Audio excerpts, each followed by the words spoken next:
Hello students, this is Dilip Pawar, Assistant Professor History working at Government College Nagpur. तो आज अपन world history के अंतर्गत जिस topic के बारे में बात करेंगे वह है नाजीवाद। नाजीवाद है जिसका उदय जर्मनी में हुआ। नाजीवाद किस प्रकार पनपा, उसकी प्रकृति क्या थी, इसके बारे में अपन यहाँ पे ये लेक्चर लेंगे। तो देखो, जो सबसे पहला इंट्रोडक्शन है नाजीवाद से संबंधित। आपको पता है ना नाजीवाद कब आया जर्मनी में? जब प्रथम विश्व युद्ध का अंत हो गया उसके पश्चात हिटलर का उदय हुआ जर्मनी में, और वहां पे नाजीवाद नाम की विचारधारा उत्पन्न हुई। तो देखो, जो प्रमुख वैचारिक सिद्धांत है उसको फासीवाद कहा जाता है। फासीवाद। अब फासीवाद का एक रूप इटली में आया और एक रूप उसका जर्मनी में आया। इटली में जो रूप आया उसको फासीवादी कहा जाता है, और जो जर्मनी में जो रूप आया फासीवाद का उसको कहा जाता है नाजीवाद। आप समझ गए ना, जो मुख्य विचारधारा है वो फासीवाद है। अब फासीवाद के अंतर्गत क्या होता है? मुख्यतः जो राज्य है सर्वाधिक शक्तिशाली हो जाता है, और जो व्यक्ति हैं, जो नागरिक हैं, जो सिटीजन है उस राज्य के, वो बहुत कमजोर हो जाते हैं। उनके अधिकार बहुत ही सीमित कर दिए जाते हैं। सर्वशक्तिशाली राजा हो जाता है, यानी राजा या जो राज्य है जो भी कहेगा जनता को, उसको जनता को मानना पड़ेगा। जनता क्वेश्चन नहीं कर सकती है। तो जब राज्य सर्वशक्तिशाली हो जाता है उसको फासीवाद कहा जाता है। उसी का ये एक रूप जर्मनी में आया, नाजीवाद। अब जर्मनी में कैसे आया? हिटलर के उदय के साथ। तो अब अपन बात करते हैं कि हिटलर के उदय के क्या कारण थे। What were the reasons for the rise of Hitler और नाजीवाद। एक ही चीज हो जाएगी, नाजीवाद या हिटलर के उदय के क्या कारण थे। देखो, इसमें जो सबसे पहला पॉइंट है वो ये है कि Hitler was a very controversial personality. वो हिटलर बहुत एक विवादास्पद व्यक्ति था, विवादास्पद नेता था। क्यों उसके बारे में विवाद उत्पन्न हुआ है हिटलर के बारे में? क्योंकि हिटलर की नीतियों के कारण जो दूसरा विश्व युद्ध है उसके न पूरा का पूरा यूरोप शामिल हो गया हिटलर की नीतियों के कारण।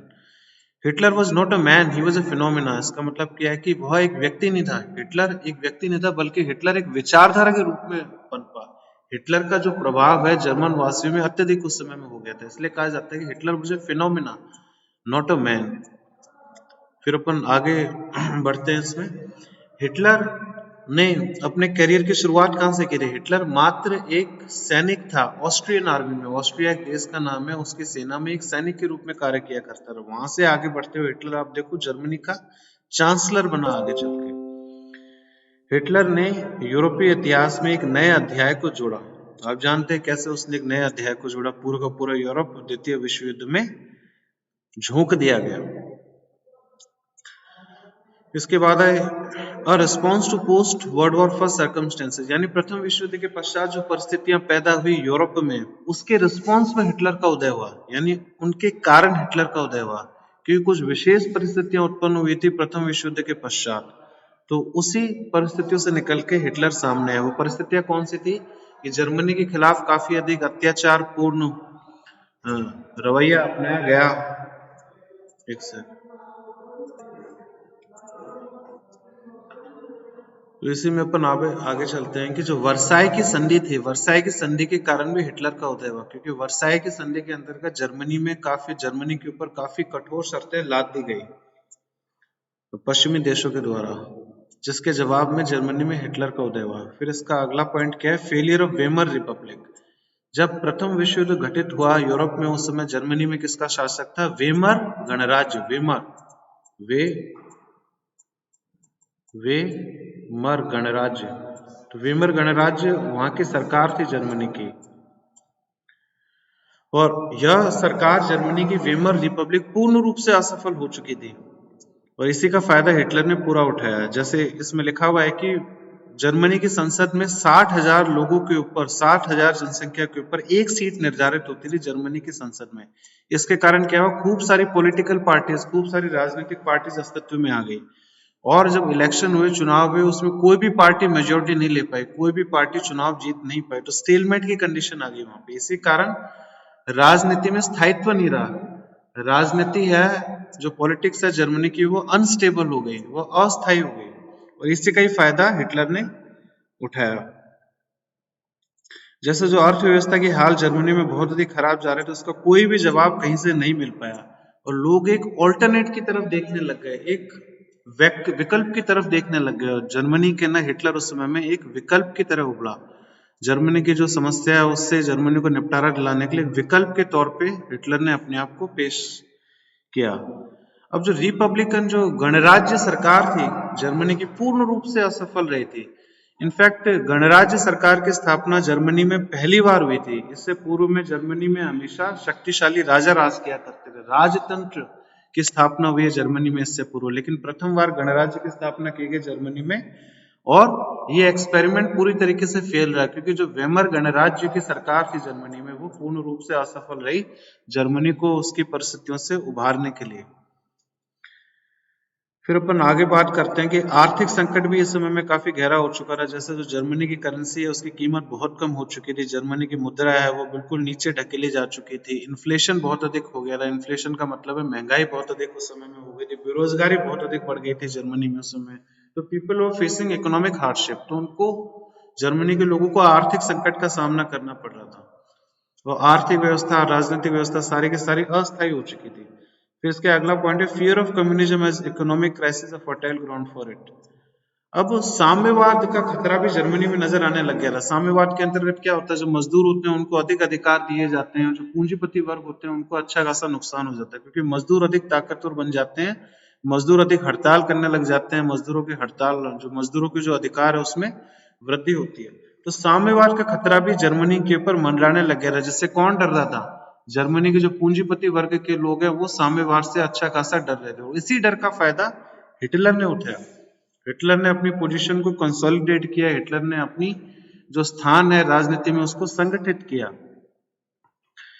अनेक प्रकार की स्ट्राइक्स होने लग गई मजदूरों के द्वारा, पूंजीपतियों में डर लगने लग गया कि अब साम्यवाद जर्मनी के अंदर भी आ जाएगा, और इसी कारण जो पूंजीपति वर्ग है उन्होंने हिटलर को सपोर्ट करना शुरू कर दिया, यानी हिटलर को अपना समर्थन देना शुरू कर दिया। फिर हम आगे चलते हैं। नाजी पार्टी, हिटलर ने जिस पार्टी की स्थापना की थी उसको नाजी पार्टी कहा जाता है। नाजी पार्टी ने वायदे करना शुरू किया।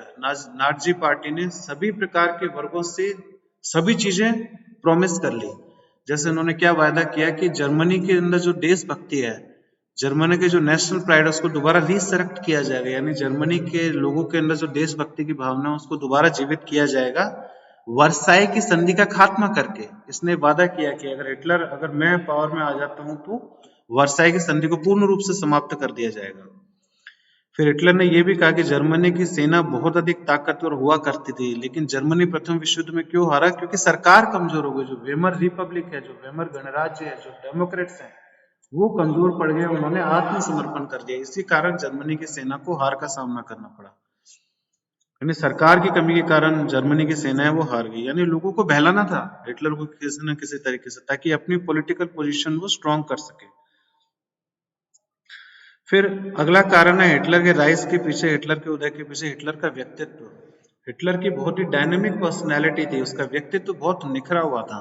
उसने एक इंप्रेशन क्रिएट किया हिटलर ने कि वो जर्मनी को संकट से उभार रहा है। एक भ्रम पैदा किया लोगों के अंदर कि वो जर्मनी को संकट से जल्दी उभार लेगा, लेकिन वास्तव में उसने आगे चल के जर्मनी को द्वितीय विश्व युद्ध में ढकेल दिया। पहले ही जर्मनी बड़ी मुश्किल से प्रथम विश्व युद्ध से उभर रहा था और उसके पश्चात द्वितीय विश्व युद्ध में हिटलर ने जर्मनी को ढकेल दिया। He was a good orator, वो बोलता बहुत अच्छा था हिटलर है, भाषण दिया करता था, लोग उससे काफी अधिक इंप्रेस हो जाते थे, लोगों में उसका प्रभाव बढ़ गया इस कारण, क्योंकि he could speak very well. इसके बाद अपन आगे चलते हैं। जैसे किसान है, किसानों से उसने क्या वादे किया कि हम आपको अच्छा मार्केट प्रोवाइड करेंगे, जहाँ पे आपकी जो फसल है उसके अच्छे दाम मिला करेंगे। उसने यंग लोगों को प्रॉमिस किया, यंग यूथ लोगों को भी कॉन्स्क्रिप्शन लेके आएंगे। जो नौजवान लोग हैं उनको यह वादा किया गया है कि आप सभी को आवश्यक रूप से आर्मी में शामिल किया जाएगा और नौकरी, सेना में नौकरी दी जाएगी। तो ये वादा उसने नौजवान लोगों के साथ किया। और उस समय में यूरोप में प्रचलन था, क्योंकि यूरोप की आबादी बहुत कम थी, ब्रिटेन, फ्रांस, जर्मनी, इन देशों की आबादी बहुत ही कम हुआ करती थी। तो सेना को संगठित बनाने के लिए, शक्तिशाली बनाने के लिए आवश्यक कर देते थे ये देश कि जितने भी नौजवान हैं, जैसे 18 से लेकर 25 साल के बीच में जितने भी नौजवान हैं देश में, उन सभी पुरुषों को सेना में शामिल होना पड़ेगा। इसको कॉन्स्क्रिप्शन कहा जाता है। और यही कॉन्स्क्रिप्शन हिटलर ने जर्मनी में शुरू कर दिया। वो जो पूंजीपति वर्ग है उससे उसने क्या वादा किया, पूंजीपति वर्ग से हिटलर ने यह वादा किया कि साम्यवाद के खतरे को हमेशा हमेशा के लिए टाल दिया जाएगा, और साम्यवाद है उससे सुरक्षा प्रदान की जाएगी साम्यवाद की विचारधारा से, यानी साम्यवाद जर्मनी में अपना प्रसार नहीं कर पाएगा। He was a rootless organiser. जो हिटलर है उसने अत्याचार पूर्ण तरीकों का इस्तेमाल किया और अपनी एक प्राइवेट मिलिशिया बनाई। प्राइवेट मिलिशिया का क्या मतलब होता है? एक छोटी अपनी आर्मी तैयार की, एक सेना तैयार की, अपनी एक छोटी पुलिस तैयार की उसने, जिसका नाम क्या है? SA और SS। SA और SS ये इसकी प्राइवेट आर्मी का नाम है। इस आर्मी का क्या काम होता था? जब भी विरोधियों की मीटिंग हुआ करती थी, बैठक हुआ करती थी, ये आर्मी वहां पे जाके गतिरोध उत्पन्न करती थी। जैसे अगर पांडाल में कोई मीटिंग हो रही है तो वहां पे पांडाल को आग लगा देना, पांडाल को गिरा देना, राइट्स करवा देना, दंगे करवा देना। तो इन सभी गतिविधियों में हिटलर की आर्मी शामिल थी।